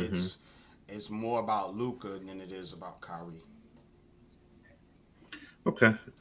For me though, you know what, NYG, you made a good point. About Luca, and the impact there on him. Yes, we all are tired of his antics and everything. And you know what, to his credit, he did admit, it was his fault. Hopefully he learns. But you're right. Kyrie at least has the chip, so it can't really tarnish it that much. It just might give a little chip in the ring. That's about it. But other than that, it's still shining because he still won a ring, and he did hit a clutch shot in the playoffs to Yeah, help he them was the win. man in that series, Yeah, for real, for real. Yeah, yeah. LeBron don't have that many rings, if not for Kyrie. Facts. But all right, we're going to wrap it up here now because I know Philly. You got to get ready. I have time. You got to get ready for your Yeah, game with the Phillies. So I thank everyone for being here today. Nick, Iman, Tommy, Next Shift, Randy. Who am I forgetting? Curtis, Joseph. Keep going. Edward, Ghost Dog, Arku. I think I did. I'm not missing people. I know Star Wars.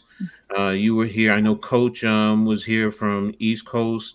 Mitch was here earlier, tapping in. Who am I forgetting? I know I'm forgetting somebody. Oh, Alex. I knew I was forgetting somebody. See, the old mind is not going that far. I may be an old fart, but I'm not that far off. Man. So Leaf Diggy, he was here. Cole's Cowboy, Dr. MP, Raf, Sixers fan 229, um, Mrs. Halftime, as always. I'm just gonna call her our executive producer. That's who she is. So, hardcore Charles Adderley, Jose Perez, um, who am I forget? Cameron, New York Giants, Mets, Rangers, Lakers. What a name. Okay. Sorry if I missed you, Victor.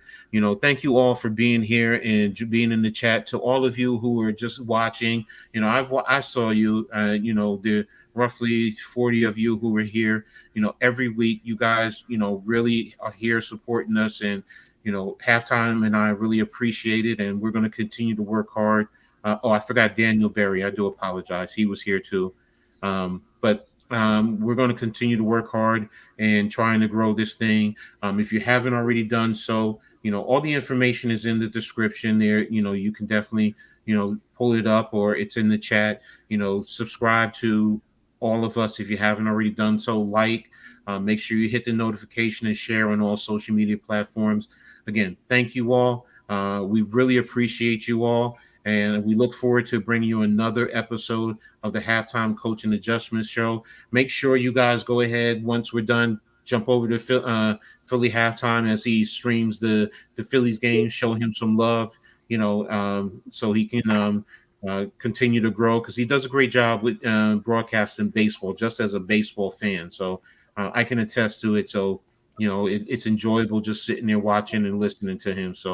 Um, but again, I thank everyone. Before I get out of here, man, NYG, what do you got going on this week? I forgot all about that. Sorry about that. Oh no, you good, man. Appreciate you having me on, man. You in Philly, man. I always support you, brothers. I be seeing Philly do some gaming stuff. I'm a little interested in that too. Looks like some Mario stuff that you be doing. I stream with my son. My son wants to be a YouTuber, and he's too young. So Oh, so we you do. helping him So I'm get helping acclimated? him Okay, get ready so he knows how to read the chat, I and see. I'm building him for that. This is all for him. So that's what I'm doing. And when you see me on the game with him, it's me building him up, getting him ready, because he has to be 16. He's only 10, Mm-hmm. and so it's going to take him a couple of years, but he's allowed to stream with me. I So I'm see. trying to get Okay. people used to him, so he knows how to deal with some people that troll and Mm-hmm. want to be ignorant, and we don't want them people to do that. So we're trying to build him up to get ready for that. That's So that's what I awesome, bro. do. That's Yeah, what I do with that. that's awesome, man. I came across my stream a couple times. I tapped in, man. That's pretty cool. That's pretty dope, man. But as far as me, you catch me on Giants Conversations. I'll be on tomorrow. Sometime between 11:45 and 12:30. Um, that is the pregame show during the off season. We stream all the football games, all the Giants games, all the 1 o'clock, 4 o'clock games, 9 o'clock games. So tap in with us over there. Of course, Heart of the City with my big bro, Coach Edd, Tuesday night, 8:30. Definitely tap in there. Sort of similar show. We talk all sports. It's just more centered around NYC. And my new podcast, the Black Top Podcast, episode 1 aired yesterday, and that is talking all things basketball. Like I said, basketball is my first love, and I don't feel right without not giving basketball a little more of my attention. So just started that podcast last night, so definitely go check that out, man. And you can catch me on Twitter or on somebody's stream chatting it up, man. But I'll be around.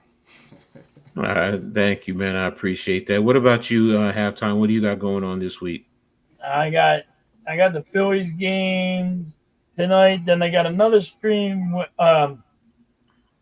It's a Philly thing. At Hmm. the end of after the Phillies game, right after the Phillies game, I got another talk show with the Phillies thing.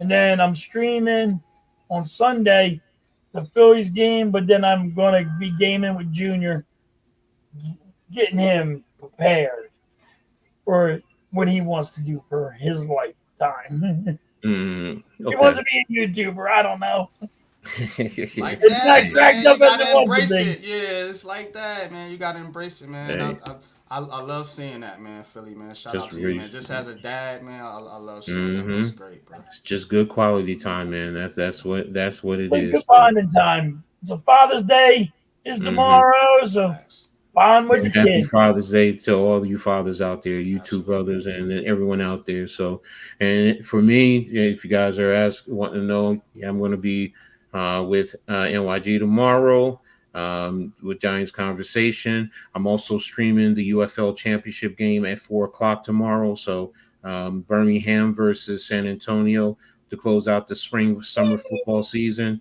And then Monday, it starts off I'm bringing back, which I have my banner up, Coach Ed's Reading Attack sports show. Before it was strictly audio and going through a different programming, but this is going to be strictly on my channel and it's going to be a live stream. So for an hour, 7 to 8, Mondays and Wednesdays. Friday also, it'll be 6 to 7 because of NYG. So I'll be jumping on with him afterwards. So, and then of course Tuesday, Heart of the City. Wednesday, Pick and Roll podcast. Thursday, Full Court Press, talking WNBA with Next Shift Randy and Nick from Sleeps Media Sports. So busy week for me as always, but I'm loving it. I'm appreciating it. So you're going to see Coach Ed all over the place. So There you um, go. there it is. So, but with that being said, I want to thank everyone for being here. Again, I appreciate you all. Nothing but love and respect, and look forward to next week. And as I always say in closing, make sure you turn it on and turn it up. And we're out of here. What is going on? Here we go. There we go.